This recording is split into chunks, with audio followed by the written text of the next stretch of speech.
Ako po si Ginalyn. May edad na 22 years old na po ako. Hello po, ako po si Saralyn.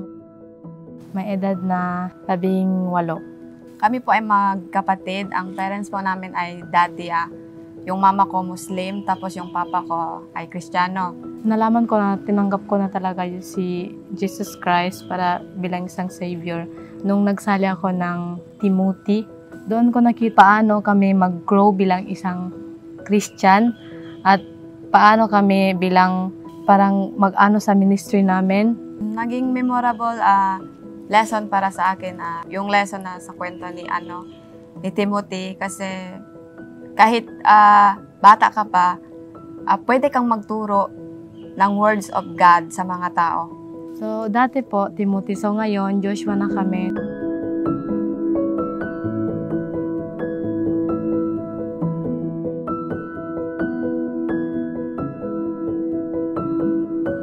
Sa Joshua, dapat yung ministry. So, ginawa namin ng ate ko ng Sunday school, yung mga bata, tinuturuan. Nung naging matanda na si mama, tapos ate ko, nagkaanak na yung ate ko, so wala nang tuturo, parang wala na. So, kami na yung nag-continue noon ng Sunday school ate ko para hindi makalimutan ng mga bata yung mga pagiging pagkristyano nila.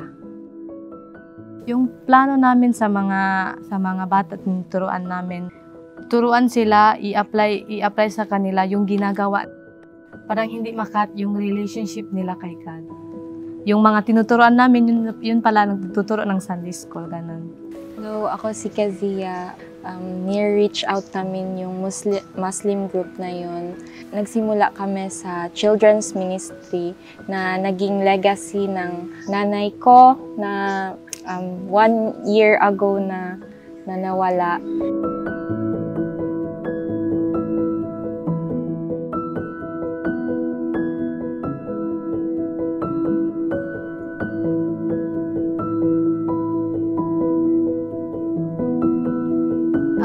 Masakit kasi walang makausap, wala kaming pamilya doon, and napakahirap talaga ng nangyari sa amin. Kasi sinabihan ako ni nanay na huwag kayong umiyak ha kung mawawala ako. So yun yung kinapitan ko.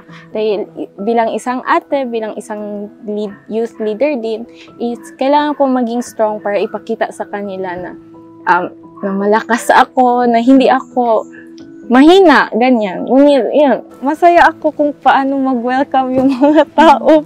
Grabe yung pag-welcome, and ang sarap sa feeling, gano'n. Yung kapwa mo leader is, andun, masayang makita ka. Sa pag-uwi namin ay madadala ko kung paano in-apply yung advantages sa pag-obey and yung consequence.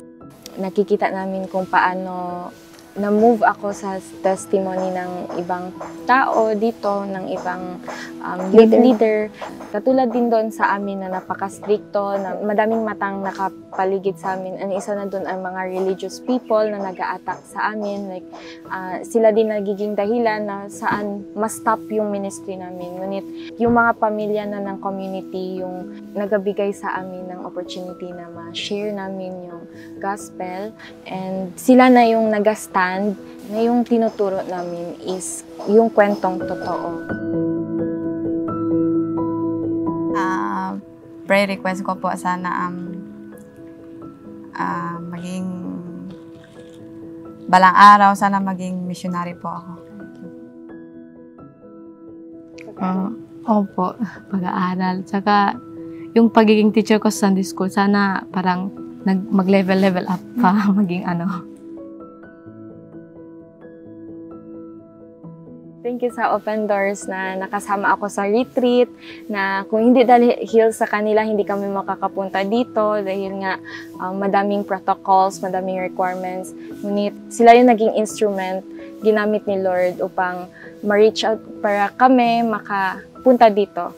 And thankful talaga ako na hindi sayang yung pagpunta ko dito. Madami akong natutunan and madadala ko, ma-share ko, and also ma-influence ko din sa kapwa ko youth leader.